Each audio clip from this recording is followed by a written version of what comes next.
and gentlemen, it is Wednesday night here on FifthDimensionRadio.com in the Fifth Dimension Radio studios here at Cuyahoga Falls, Ohio. We are filming here on July 14th for July 16th, and it's another 10-cent beer night here on FifthDimensionRadio.com, the official sports show of the station. I'm Seth. I'm Bob. And it is going to be an exciting week this week as in the NBA Summer League has tipped off. That's just more for fun. It doesn't mean anything, but it's cool to see. It gives the rookies some play time. See what the rookies going to do. Absolutely. We'll get to that in a sec. NFL training camp is technically underway because the Chargers started on Saturday because they're playing the Hall of Fame game, so they got an early start there. Browns will start Friday. We'll get more into that too. And then, of course, in baseball, this is the Midsummer Classic. It's a week. In Atlanta, Georgia this year, in their new stadium, relatively new stadium. It's been a couple years old, I think it is now. Against what we talked about last week with the Browns. It's the same idea. They moved out of the downtown. They went to the suburbs here, and Atlanta, at least the Braves, the way they did stuff, they love it. They love the setup there, and now they get to share it with the rest of Major League Baseball. And again, remember, Bob, and you brought this up actually. I think it was a week or two ago. They originally were supposed to have the All-Star break in 2021. It was wrongfully taken away from them by Rob Manfred and rescheduled. And then he had to confront everybody at the World Series when the team advanced to the World and actually won the World Series that year, and had to talk nicely to the fans after he had wrongfully taken the All-Star game away from them and moved it to Colorado at the time. So now they finally have it, and unfortunately, some of those businesses may not be impacted as much as they thought because they've moved the stadium since then. Yeah. But it is what it is, and to look at this past week for the Guardians, now shifting focus there, much better than what we thought it was going to be. I never thought they'd sweep Houston. Right. They swept Houston. They went 6-1 last week. They did have a game with the White Sox postponed, moved to the next day. In the postponed game they won, but the regular scheduled game they lost, and that was the only one. But they went 3 out of 4, against the White Sox, and then they swept Houston. So that was a much better result there. So, of course, with it being the All-Star game this week, they're not going to have another game until Friday this weekend. That will be against the A's, and so they could go in strong until they play the Orioles next week. And this is all at home, by the way. They're in Cleveland. So A's and Orioles will come to town. And Orioles played so-so. Obviously, they're not as good as what me and Bob thought they were going to be this year, but they're still hanging in there. So I think they'll come at them tough. But I think this could be, again, another back-to-back series where if they take advantage, they can move up in the standings there. So speaking of that, looking at the standings now, going into the Mid-Summer Classic, Guardians are in 4th place right now. They are 12 games back.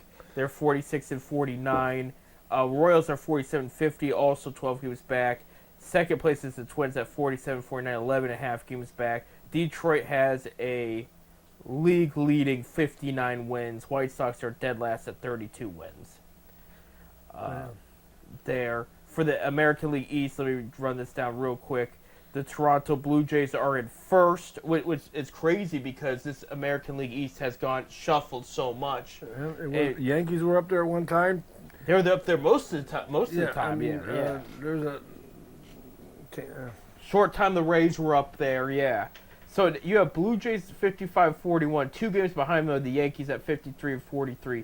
3 games behind them, behind the Blue Jays, is the Red Sox at 53-45. Rays dipped a bit. They had they didn't have the greatest week. It wasn't bad, but they've lost 4 in a row too. So I should say I think they went 6-4, 5-5. Not 5-5. Excuse me. I think they went 3-4 last week. 50-47 are the Rays, and the Orioles are 43-52, 11.5 games back. So Orioles are 3 games worse than the Guardians. So that's something to take note of. for the next Guardians upcoming series. A's are 41-57, so Guards could realistically sweep both these teams if they can get it together, and that's a big if. We'll get to that in a sec. American League West, Houston Astros 56-40 are on the top. They're 5 games behind them. The Mariners at 51 wins, 8.5 games behind the Astros, or the Rangers at 48-49. You have the Angels at 47-49. I will give the Angels credit. That's better than where I thought they were going to be at this time of the year, especially with Trout hurt again, and everything they've been through. And A's 41-57, as I mentioned, so they're dead last there. So if we go to the wild card, if things were to stay the same, Guards are in 9th. Yeah. And that would need to change. They're 4.5 games behind the final wild card spot. Are they 6 games under 500? They're 3 games under 500. They're 3 games? Yeah. Well, to be a wild card team, you got to be above 500. Right. You have to be. Right, absolutely. And you got a lot of teams playing very well there. Rangers are 48-49. I mentioned they're 5th in the overall standings for the wild card. I mean, realistically, I can't say the word. The Guardians are still in it. They have a chance. I mean, they still got to play Detroit 7 times. Right. They're 12 games behind Detroit. Of course, they're still got. They're not eliminated yet. For the we'll say the division crown. I think they're going to be in it for the wild card spot coming toward the end. Right. I really do, but. Absolutely, but there's got to be some. There's got to be some. I'm telling, they got to get the hitting going. Right. Typical. Yeah, they pretty much beat up on the White Sox. I mean, they scored 7 runs, 8 runs, but yet the pitching was giving up 6 and 7 runs. But there's still a couple guys that aren't hitting. Kwan's only 2 for last 24 or something like that.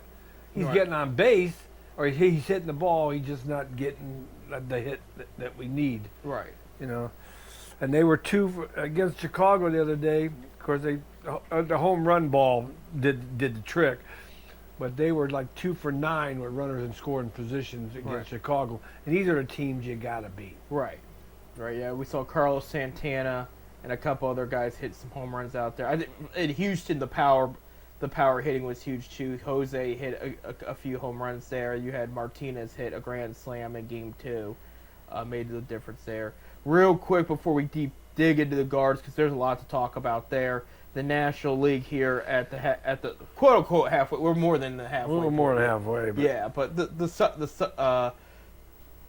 the Summer Classics time period, I should say, in the National League East, Phillies are now in first, 55-41. A half game behind them at 55-42 are the Mets, but I expect both those teams to make the playoffs there. Third, this one's shocking, is the Marlins at 44-51. They're playing good ball. Right. I told you, Bob, they're not a bad hitting team. Pitching's inconsistent. They'll have a start that will be lights out for a game, and then the next start, they'll be a batting cage. But hitting, I told you, they're not a bad hitting team at all. The Braves at 42-53, probably the most disappointing team in the league, I would say, at this point. Well, I had the Braves to, I think, second. We had our pregame poll. Right. Pregame show. Then you got the Nationals at 38-58 there. In the National League Central, the Cubs at 57-39, play a little bit better than I thought they would at this point of the year. A game behind them at 56-40 are the Milwaukee Brewers. You have the St. Louis Cardinals at 51-46, 6.5 games back, playing a little better than I thought they would. Reds are over 500, 50-47, 7.5 games back. Terry Francona won his 2000th game the other day. So congratulations to him. Yeah, I seen that the video. The guys are all in the locker room, congratulating them, and they had gifts for him and stuff like that. And Terry, I ain't saying nothing. Get the heck out of here. Right. It's funny. They beat it out. Yeah, of course. We know Tito. He did a lot of great things for us up here in Northeast Ohio. Pittsburgh Pirates 39-58. They're last in the Central there, and that's a team you could pretty much write off, I think, for this year. There's just no hitting. Paul Skeens has had a great year, but you can't tell by the stats other than his earned run average and his strikeouts. There's just not enough support there.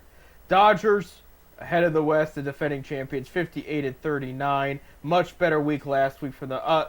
I shouldn't say that. They got swept in the first series. Their losing streak went to 7, but then they snapped it against the Giants. They did win the Giants series, so it's just the pitching injuries for them and the inconsistent hitting has really haunted them. This is a team. It's weird because Freeman and Ohtani have done very, very well. The rest of them get cold and hot at the same time. It is strange. I don't know how that happens, but it does. And then the bullpen. I mean, it's taken its amount of injuries. But I think you're going to probably see some moves somewhere along the line with them in some way to give them enough help to break away and try to get that division. 5.5 games behind them are the San Diego Padres at 52-44. 6 games behind them are the Giants at 52-45. Arizona Diamondbacks 47-50, 11 games behind them. Expect them to be sellers at trade deadline. And then you have the lowly Rockies 22-74, 35.5 games back. Reminder, Rockies, the draft, which is happening right now, is a lottery for the first round. You're not going to be guaranteed to get that first pick, so best of luck to you, I guess. It could be the Pirates again for all we know, but yeah, shifting gears real quick before we dig into the Guardians, the replacements for the All-Stars, for the injuries and all that. I have the list here. Starting at third base because Jose Ramirez has elected to not play the game. He want to rest to be ready for the second half. Right. So he's taking a leadership role right there. That's all it is. Yeah. Junior Caminero, the rookie from Tampa Bay Rays, will be their starting third baseman there. He's also going to be the home run derby. He also, I did not know this, Bob. I told you before we went on air, I had something to tell you I didn't know. I did not know he originally was with Cleveland and traded for a pitcher that didn't pan out. This is a good player. That's nothing new. We've done that. Cleveland's always done that. Get guys that they trade guys that end up either becoming big somewhere else or. Right. Yeah. Well, and here's the thing: this guy is a similar story to Jose Ramirez, undrafted free agent. Was picked up at like 17 years old. They were the Indians at the time, the Indians minor league system. 2019 he was signed. 2021 in November, he was traded for a pitcher. I don't have his name in front of me, but he did not pan out. That pitcher was cut the following July. Okay, so and I mean that's what's. I know. Look, he wasn't going to replace Jose because he plays third. He probably could have played short. Yeah.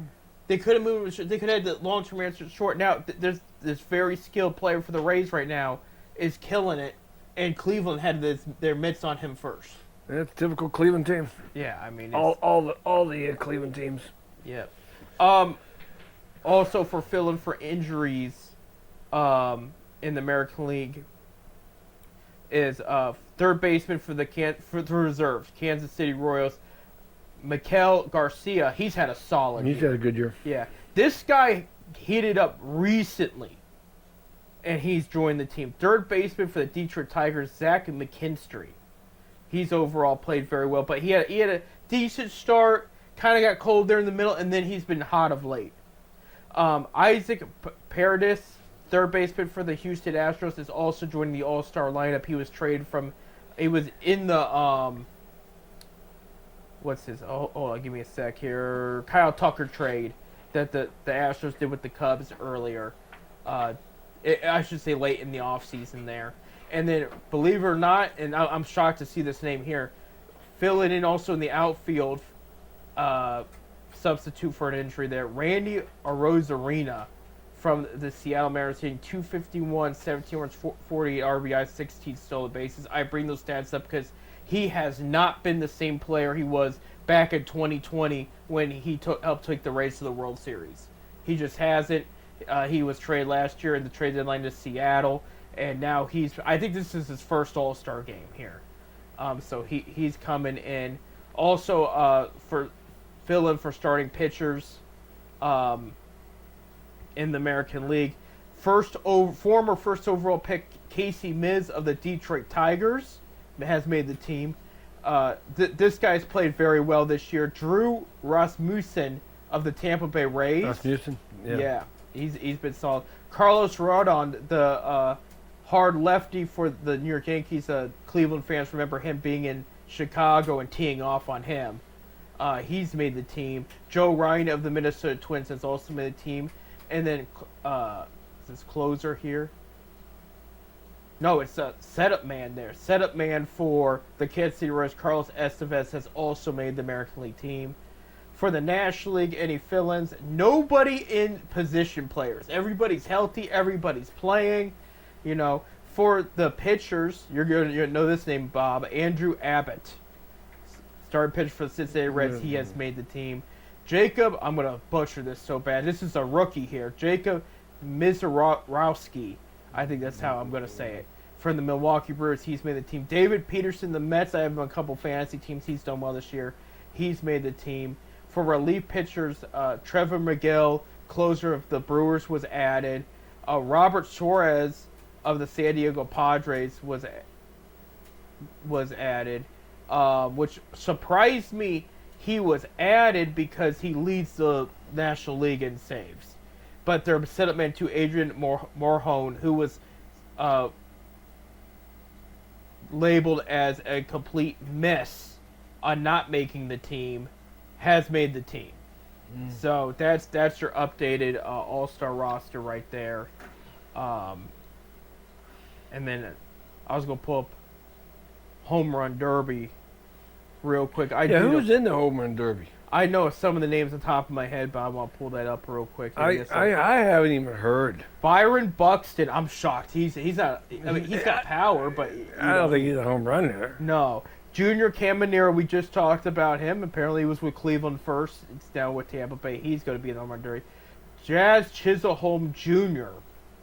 Decent power, but I mean, he's probably not up there with some of the other guys. O'Neal Cruz of the Pirates. Matt Olson of the Braves, having a much better year than he did last year. He does have some good power there. Your league leader in home runs, Cal Riley, at 38 home runs, the catcher for the Seattle Mariners. He will be in the home run derby. He has tied Barry Bonds for... Actually, no, Bonds I think was at 39. Yeah. But for the year that Bonds hit his 73... I'm telling you what, he could. This kid might do it. He might. It's crazy how good he's done. But at the same time, Chris Davis also had 37 home runs one year, and he didn't even come close. Brent Rooker of the A's, he's got a lot of power. He's known for his power back there. And then James Wood, you've heard me talk a lot about his power hitting too in the league. This kid with 39 home runs or 38 home runs, a lot of people don't know who this kid is. No. I mean, like I say, he's out in Seattle. Right. He had good power numbers the past 2 years. They signed him to an extension. I think it was like 6 years, $100 million or something. And then he just is plowing through. I mean, they were talking. I was watching, but at least he didn't take the money and run. Right. Real quick before we go on break, I was watching when he went to hit his 38th home run. He was at the plate, and MLB Network they had the live broadcast. And they said, he's 5 for his last 16, and all 5 of them are home runs. And right after the announcer said that, he hit at number 38. And they're like, well, there you have it, his second of the game. Like, it was for sure gone when it left the bat. So, hey. And you know what? And he's also a catcher. Right. And catchers aren't known for a lot of power. No. So. No, they're few and far between. So, hey, when we come back, we'll talk about we'll briefly talk about the MLB draft that is going on as we speak here. And then we will also talk about situations in Cleveland and other sports, including that little name called LeBron James. That situation continues to get more interesting and interesting. That and more. Stay tuned.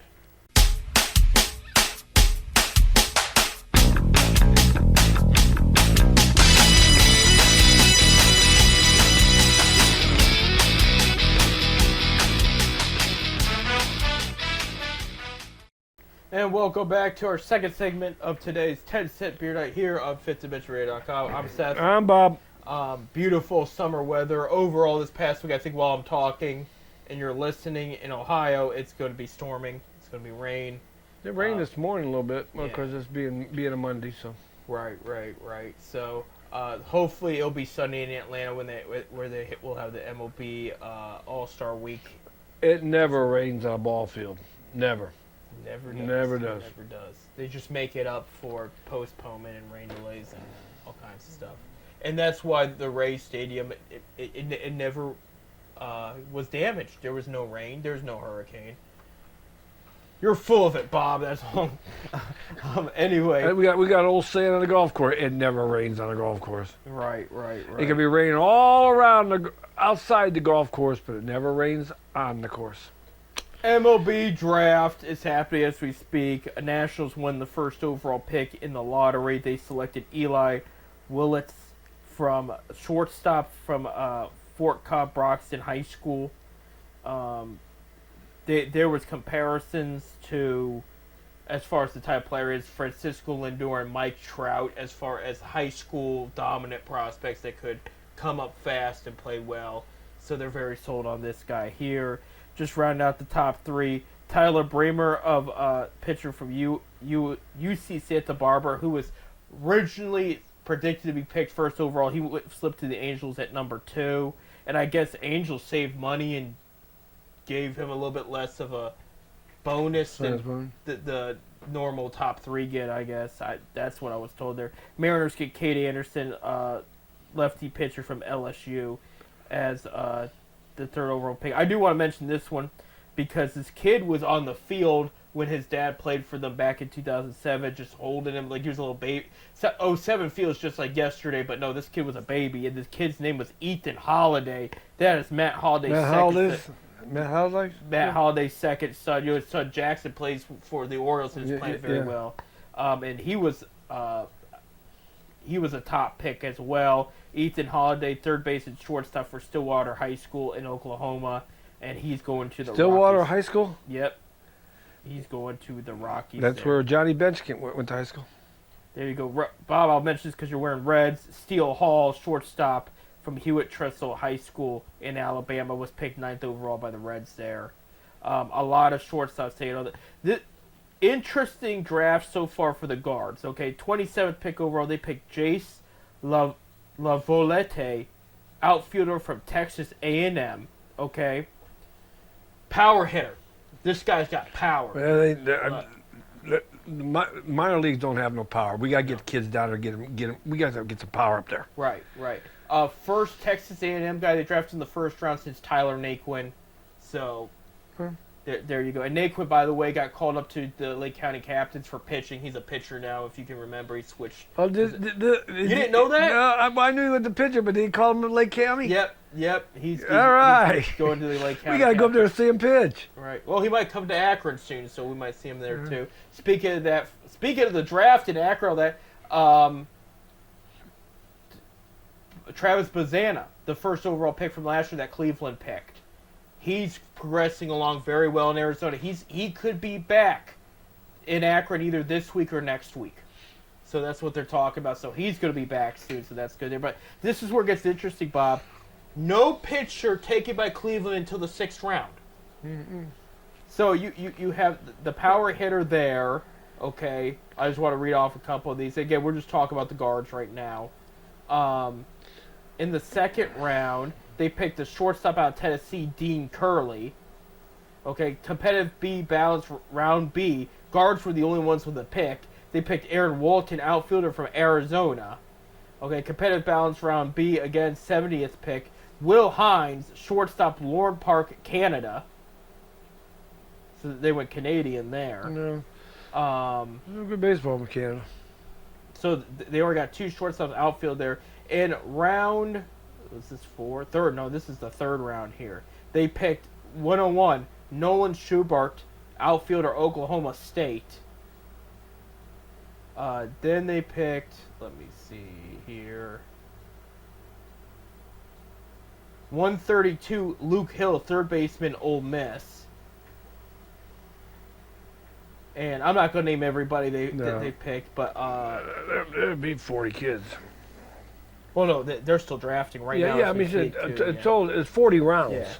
Yeah, with fifth round, they picked 162. Riley Nelson, first baseman out of Vanderbilt. So no pitcher. Finally, we're here in the sixth round. And you understand, that's for people that are listening not know Cleveland. That is rare. They usually walk away with four pitchers within the sixth rounds there. We still have some really good pitching in our minor league system right now.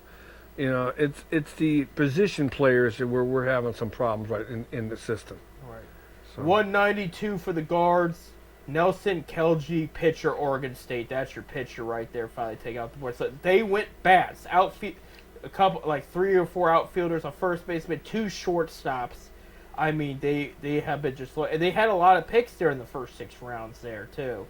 Yeah, they picked another guy from Ole Miss, Will McCausland, in the 7th round, pitcher. And so they're in the 8th round as we speak. So I did name all the picks they did pick so far. So there's 40 round. I mean, each team's going to select 40 kids, unless there's, you know, they gave a pickup or something during a trade or something like that.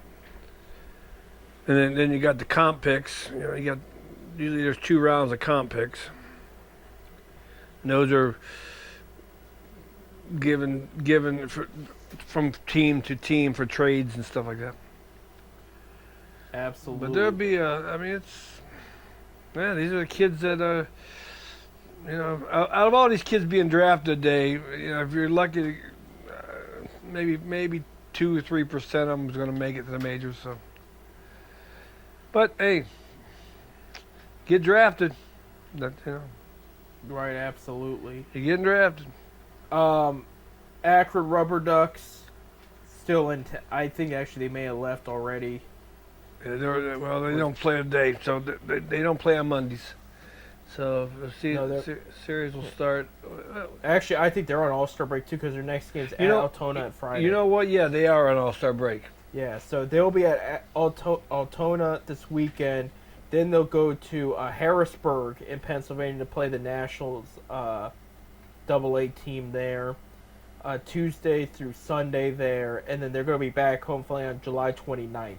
Yeah, I met Ellis Burks down there the other night. I was about to bring that up. Yeah, I was kind of jealous there. Yeah, Ellis, I know Ellis. We've talked before.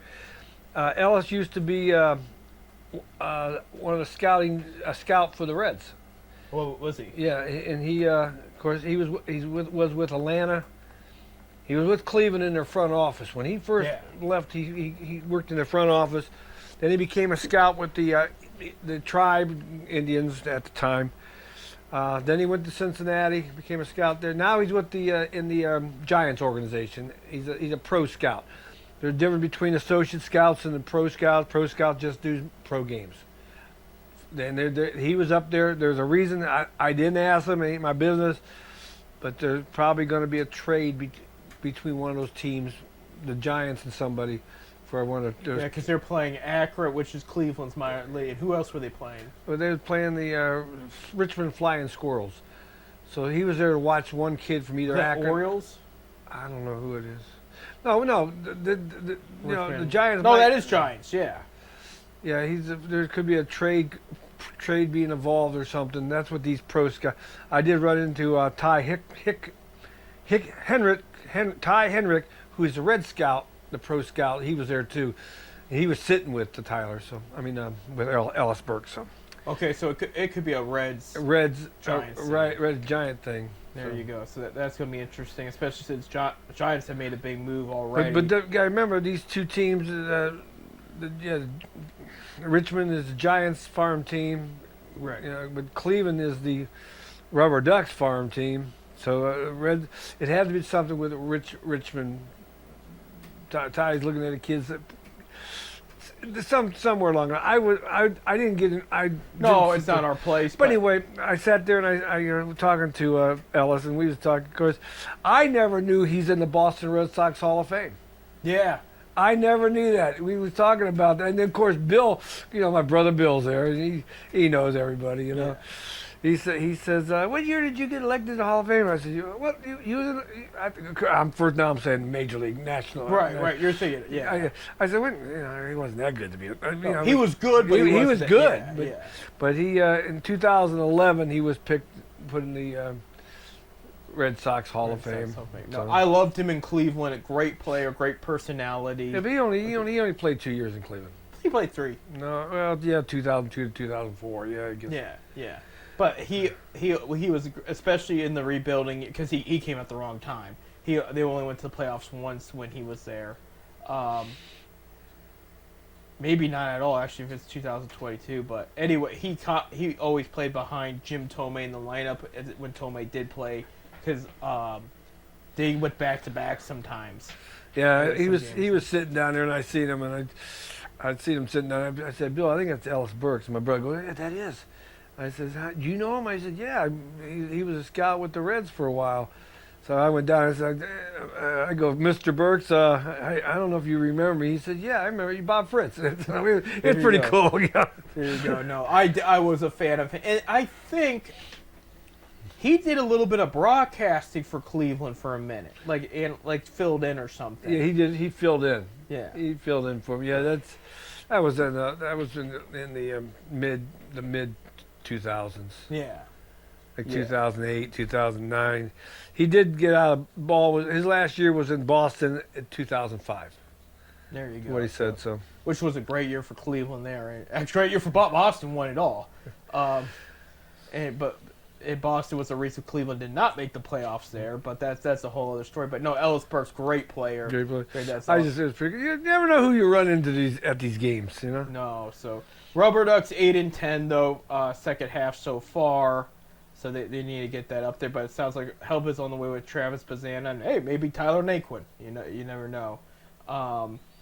So we'll see about that though. Yeah, we gotta get over to Lake County and see Tyler pitch. I'd like to see that because he go from a position player to a pitcher. You know, of course, in high school and stuff, that's what these kids did. They did all positions and all catchers and pitchers and. Well, he's trying to figure it out. He's trying to stay relevant too. I like Nate Maklin. I thought he was good. He was a good ball player. I mean, I wasn't all-star type, but he was a good ball player. No, he showed some flashes his rookie year in the 16 team, and even some in 17 to 18. There was some signs he could pan out to be a solid center fielder, but it just kind of didn't happen. He was decent, but I think once he saw the best out of him being a position player, he decided to try pitching. And I guess, he did pitch back in his day, I guess high school, whatnot. I think he pitched in high school. I think he even pitched a little bit in college. With Texas A&M. Yeah, but then Texas A&M decided to just keep him on the outfield. There you go. Columbus Clippers 9-9 in the second half there, so we'll see what happens there. Did see the only team that's clinched in their division from the first half, the Jacksonville Jumbo Shrimp, which is Ken Babby from the Rubber Ducks, other team there. And they had a Marlin farm team. So there you go. Any word on Babby getting? There hasn't been a lot of word on the Rays. Cause I know he was trying to get become an owner, one of the owners to it. Right. Minority owner, or majority owner. I don't know what he was trying. It was not majority, but he was going to be involved. Yeah, you know. I still say that'd be conflict of interest. It might be. We'll see. I mean, it's also a bigger opportunity for him too, which I don't blame him. And if he can apply what he's done in Akron and Jacksonville, and I haven't been down to Jacksonville, but we've seen what he's done in Akron, and it's been fantastic. And it would stink to lose somebody like him, but if you have a better opportunity, you always take it, And he is a businessman. I didn't know his dad owned a basketball team. Which basketball team? I don't know. Bill was telling me that. I would have to look it up sometime. His father owned a pro basketball team. Well, he's done very well with the Akron Rubber Ducks, and we are very appreciative of him there. But that's sort of your higher Cleveland teams and what they're doing. I did see, this got bring up, people are calling for Chase Laudener's name, the first round pick Cleveland had that could potentially come up this year. I guess he got hit by a pitch. He's on DL right now. Yeah, on the wrist. It was batting practice. It wasn't in a game, and because he was scratched. Because what started it was he was scratched from a start, and people went, "He's getting called up. It's finally happening. They're free." It's like that. I think he was put on 15 days of disabled list. Yeah, it was like the scene from The Office where it goes, "It's happening! It's happening!" And all these fans got excited to find out he actually got hurt. And so there's been a delay there. Well, he is coming to Cleveland to get looked at. Yeah, Cleveland to get looked at. So no weekly hope for a speedy recovery. He was playing well up until that point. But just anything that could go wrong for Cleveland has gone wrong. But this past week's been great. Looking very forward to the All-Star festivities, and it's a cool time. It's a fun time of the year. It really is. My grandma used to tape on the videotape the Home Run Derby and the All-Star game for me, and I used to watch it all the time. Multiple. So. Yeah. The year Cleveland, we were talking about the 2000s. I think it was 2005. They had 5 All-Stars. I just wish they'd bring back, the winner gets the World Series. I agree. They are bringing back. They're wearing their own uniforms from their team. They're not wearing. They should do that too. They're not wearing They're not wearing AL or NL uniforms. They're wearing their own team uniforms this year. Good. So that part's cool. That's coming. That's the way it was years ago. Well, Bob, I think they should to make it to spice it up. That and maybe throw some money on the table, because it would push them. You know what I mean? Like this NBA Cup thing is a stupid idea, but if you said, "Look, winner gets," they do get money for the All-Star game. Yeah, they get some money. Okay, well, get more if they win. Well, I don't know push how to many make more. it interesting. But they do get paid to go to the All-Star game. But no, that's cool. I didn't know that. But still, maybe even throw like winner gets even more money. But I think the American National, they should be playing to who's going to be the home team for the World Series. It was. It was there for a while. It was. But now they want to get one back to this rotation no matter what. That ain't right. Of course, the American League won the 7 years in a row. So the home World Series was in the American League city, the home field, right. And that's what.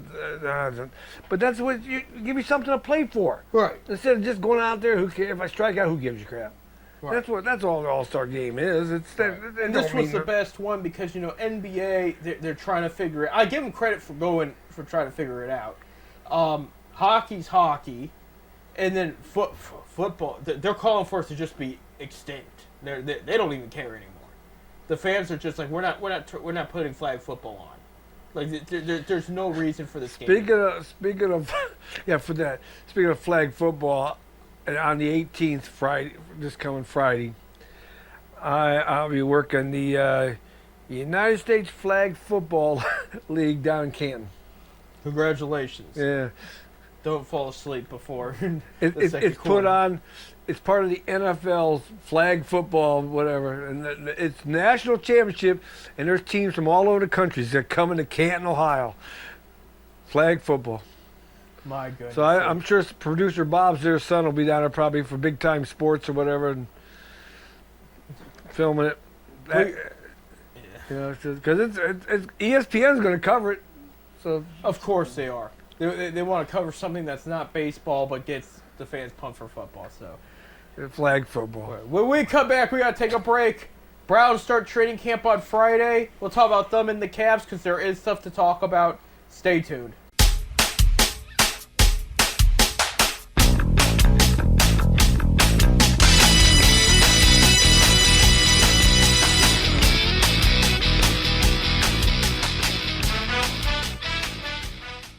Welcome to our last segment of 10 Cent Beer Night here on this mid-July show. I'm Seth. I'm Bob. And Browns start training camp on Friday. We already got some unsettling news over the weekend. Second-round pick, Quinshon Judkins, running back, was arrested over the weekend in Florida for the battery. But when the details are coming in, it makes you go, I'm not one of those guys that jumps to defend the player right away, but this one looks a little fishy. Yeah. For those that don't know, they didn't say what exactly happened. He was charged with battery, but him and a lady friend, and I mean, it was emphasized this was a friend, went down to Florida to celebrate her birthday. The incident happened on July 7th. They had a hotel room together. It doesn't say if they were separate beds or not. I guess none of our business really there. And We know it was. maybe not. And because here's why I'm saying this. The report wasn't filed until July 12th. She spent 5 nights with him before she decided to file anything. Reminder, they are just friends. Yeah, something's off here. And the Browns are very chill about. Well, look at what all they've been through and all they've done. They're since 2000, they're ranked 6th in arrests, including this one. This was the 40th one for the franchise. Yes, we're only ranked 6th. This is the second year in a row a second-round pick from Ohio State got arrested. Because if you remember, Mike Hall, defensive tackle, hit his girlfriend last year. Quinn Shaw's the only rookie that has not been signed. He's still expected to report to camp on Friday, they said. So we'll have to see. But something does not feel right about something. We could be wrong. We could be, but this isn't like Deshaun or Mike or Kareem Hunt, where we went, okay, we know you did it. It was kind of like there's enough evidence and information there where we're like, okay, dude, something happened here. Yeah, well, This- like I said, I'm sure there was a little negotiation going on, and it fell through, so she reported it. I wonder. That's the way I'm looking at it. I wonder, but so But Browns. like I said, why wait 5 days? Right, and that's the part that gets me too. And I get that there's you've worked in law enforcement, all that, where a woman will delay reporting certain incidents and whatnot. But this, I mean, they spent time to get. He paid, I guess, for everything. Yeah, I can imagine. What led to whatever? Something's off here, but. He's going to trade, and here's the thing: this is going to be buried under the story about the 5 quarterbacks we have in the room, and we know this is happening. Yeah, we have 5 quarterbacks. Name to me one other team in the NFL that has 5 quarterbacks. There isn't. There isn't. Nobody likes to. And the sad thing about it is, the longer we wait, the harder it is to go get rid of them. I mean, they have to have some kind of plan. There's got to be something. Because I really thought Pickett would be gone by now. I think they're gonna showcase talent in the preseason. No matter what they'll do, somebody's gonna get showcased. It's here's the thing. Well, you showcase your rookies. Those are the ones. There's a all quarterback battle though. Well, those are your kids of the future. You gotta, the young ones they gotta be showcased. Right. They have to get out there and play. Right. You ain't gonna know what they got unless they play. Right. And that's the closer. We know what Flacco can do. We know what Pickens can do. They've been in the league for long enough. We know what Watson can do if he don't get hurt. Right. And that's the question we have as quarterback is you got 2 rookies who are being very, very much amped up right You now. might as well say we got 3 rookies. With Watson, he ain't never on the field. Kenny Pickett you have who is impressing at camp. Joe Flacco is a fan and team favorite. And then you have Deshaun Watson who, by the way, if he's not hurt, how are they going to put him on IR? And you're already going to be paying him. So something they have to have some plan of some sort. They can't go into this blindly here. So it's Yeah, you gotta have something. right. So you'll hear about it. You're going to hear about it starting this Friday, all the way through August. And These mandatory camps start. yes, this is training camp. This, Chargers have already started training. I think Lions may have. Well, just- they have play to the Hall of because Fame those are the 2 teams that are playing on 31st. the Hall of Fame game. Yeah, Yes, so- there. Because Antonio Gates, Kent State basketball alum, is going to be inducted in the Hall of Fame, and then Lions have somebody else, I think. I'm going by memory here, but I would have to pull it up again. But Now, could it be 2 years from now when Joe Thomas gets put in the Hall of Fame. He's already in the Hall of Fame. I'm not Joe Thomas. Who's the other one? Josh Cribbs. There's another one that's going to be. I trying to can't think. remember who it was. Alex Mack will be eligible soon, but I'm not Yeah. sure how much he's going to want to talk about Cleveland, even though he had great years in Cleveland. I know Josh Gibbs. I don't think Gibbs will have a chance. Cribbs. Cribbs, I mean. I don't think he'll get a chance to get in the Hall of Fame. It's a damn shame because his stats are up there. His stats are up there, but I don't think he'll get elected. Right. Real quick, I do want to touch up on Cavs real quick. They're in the summer league playing pretty well. They're 2-1. It's summer, it's just for fun as we have brought up there. Jalen Tyson, last year's first round pick, playing very, very well. I mean, good at 20 plus points, a lot of assists, about around 7 rebounds a game. I mean, he's playing very well. Naquan Tomlin, who they signed last year, tearing it up. Avs double-doubles. Craig Porter Jr. is nursing a hamstring injury. Tyrese Proctor, their second-round pick, he's hitting threes all over the place. So they're playing well. Donovan Mitchell likes it. This morning, Kobe Altman signed an extension until 2030. So there you go. And, we teased it early in the show. Now we got to talk about it. Some more details have emerged from the LeBron James camp, and it's getting more and more interesting. Report came in yesterday about teams that called Rich Paul about the potential trade availability of LeBron. Warriors, Clippers, Mavericks, and Cavs all had a conversation about just Well, him, like I said, we said it before. I think he's coming back to Cleveland, but I don't want to see it in a trade. Let him come and sign a little contract. representatives of the Cavs have said they're not interested in trading for him, but if he was bought out, they would talk to him. So that's where we're at this. Lakers have come out, and this is from the Lakers, too. This is not just a rumor. They came out and said they are planning on moving on from him by spring 2026, which would be the buyout. So part of me thinks there's fans that think something's going to be done before the season starts. Part of me thinks he's going to give the Lakers a legitimate chance. I guess Lakers have only kept Luka Doncic in the conversation for what they're trying to build for the future. And remember, this is a different ownership group. This is the Dodgers owner who took over. So he does not have the same relationship with these guys. It makes a lot of sense for the Cavs just to stay put right now, and just if he becomes available, take him in. Because I know people would think, if he gets bought out mid-season, he comes on, that's going to mess with the chemistry. But it is, but at the same time, the pressure's not going to be on him to carry the team either. And you also need time for Darius Garland to heal. He is having surgery. He's going to miss some of the beginning of the season. He did just announce a celebrity softball game for charity this morning, so that was kind of cool. But as far as LeBron is going, it sounds like if this is going to happen, it's going to happen sooner than later, and he's going to make a move that this would be it. Like if he comes back, he wants to win a title and then hang it up. That's what I'm thinking here. His son playing overall all right in summer league, not bad.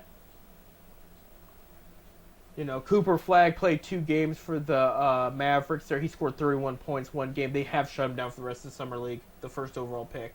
Yeah. So just watch it out for him. So Bronny's playing in the summer league. Yeah. Summer league. Yeah, he's doing all right. Again, it's a second round pick performing right now. I wonder if Freeman's been playing any with the we could Pacers. Look. I didn't see... I seen the game the other night. The Pacers were playing somebody on the NBA network, and I didn't see Freeman in there. So I don't think he played against the Cavs. The Cavs played the Pacers and lost.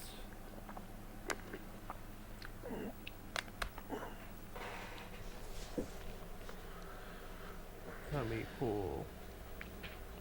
I got that right here. They lost by 1. No, because I didn't even think about Enrique when they were playing there. Yeah, I like that. He did play. He had 19 points and 7 rebounds against the Cavs. Did he? Yeah. I I wasn't. It was the Cavs. It wasn't the Cavs I was watching. NBA Network had a game on, and I was scanning channel. I seen the Pacers, so I sat there, but I didn't see I didn't see him. I thought he'd be in there, but Yeah. Pacers also played OKC. Oh, that's the. I went to go push that game. It was the wrong one there. It's funny. They made the Pacers play Cleveland, then OKC, who they just all got done playing. Let me see how he did there for Enrique. Yeah, he played there. 15 points, 11 rebounds. He had a double-double. so he's He's starting, yeah. He's probably small forward on the team, I'm guessing. Maybe not. Maybe he's power forward there. No, we want to wish him the best of luck. I just, I watched that kid all 4 years at Akron U, and he's probably, and we have had some good ball players, but he's probably the best of the 20 years of season ticket holder at Akron U. He's probably the best player I ever seen on the Zips court, and there have been some good ones. Right. Cavs beat the Bucks 93-83 the other day, okay, to get their second win. The top player for the Bucks in that game, Chris Livingston, 21 points, 9 rebounds. Oh, really? Yeah. Another Akron boy. And two of them because Pete Nance plays for the Bucks Summer League team too. Oh, really? Larry's little brother, yeah. Yeah. So, and of course we mentioned Larry's come back to Cleveland. And Pete did briefly have a stint with the Cavs, did not work out. They gave him a shot. He didn't do bad. He played very well for the Charge there. But so yeah, Chris Livingston's having a good summer league in so far. So yeah, Chicago. Today's games, they'll be over by the time they hear this, but Chicago will be at Indiana there. So Enrique will get some more reps there. Tuesday's game. Let's see, Cavs don't play till Wednesday. They're going to play the Kings there. And Milwaukee will play the Bulls there on Wednesday too. So that's Livingston's the next games there. And then that after Wednesday will be the Summer League tournament there. And they did spread it out this year. It's not all in Vegas. Some's in Vegas, some's in Salt Lake City, some's in Los Angeles, excuse me. So it's all over the place. So there. when are they going to have these tournaments in Akron, Ohio, man?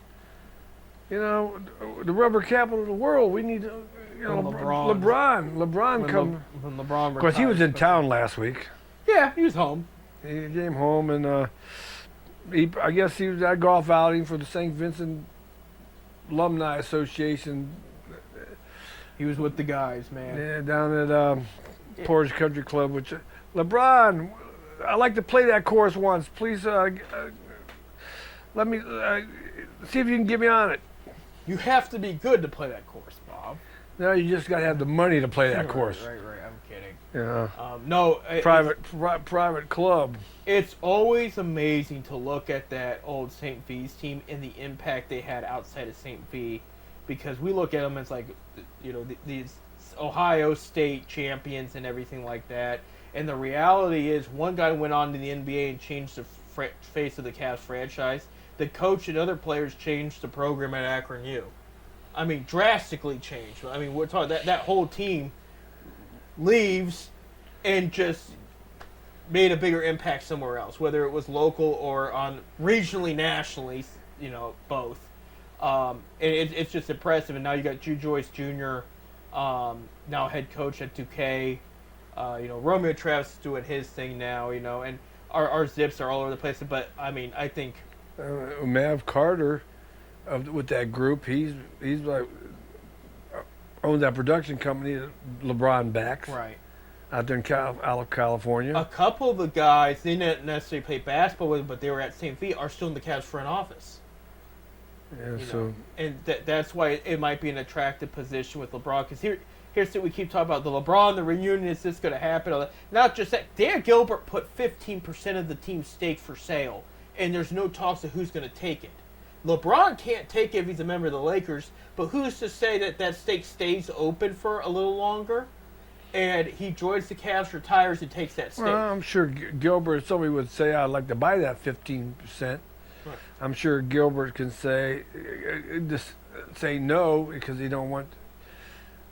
He don't have to sell to anybody. No. So he can always keep it open. Yeah, but it's like who there's a rapper, ain't that part of the ownership of R&B singer Usher. Usher? Yeah, Usher and Miles Garrett are the part owners. Yeah, they own part of the Cavaliers. Right. No, Usher's Well, still involved. minority owners, you want to call it. Right. And, Didn't you buy a share? No, I got tickets, but I don't buy a share. No, but- no. Didn't they? I remember years ago they used to sell shares. So you could buy stock in the teams. I think did- my brother got one share of somebody. Yeah, I didn't get a share of anything. They used to be able. They sold shares. You know, it wasn't worth nothing. No. It's just a piece of paper that says you got one share. I think you're thinking I got a share of a song, but I didn't get a No, share. no, it was one of the Cleveland teams that one year sold share. I can't remember which one it was. It might have been. I think it was the Cavaliers in the early '70s. Well, see, I wasn't around. Well, so no, I'm there's just saying. No way. Because no I way think I could get a I think my share. brother Bill still has that certificate. You know, when the Cavs first came out in '70, I think the first season was '70, '71. They couldn't have him announce a draft pick or something. They don't do that in the NBA anyway. So Hmm? Has it split? I mean, the owner who probably sold that to him is Nick gone. Maletti. Yeah, he's gone. Nick Maletti's dead. Yeah, they honored him last year with the Cavs. No, he was a founder. Bill Fitch was their first coach. Yeah. I remember that because I remember going to a game at the old Cleveland Arena because that's where they started. Right. I had great seats, man. That was the best looking pole I ever had. Goodness gracious. Well, good thing Rocket Arena is set up where you don't have to stare at a pole. So if LeBron comes back and you're willing to pay X amount for a ticket, Well, we told you earlier. I got a guy at the track. If LeBron comes back, my season tickets are gone.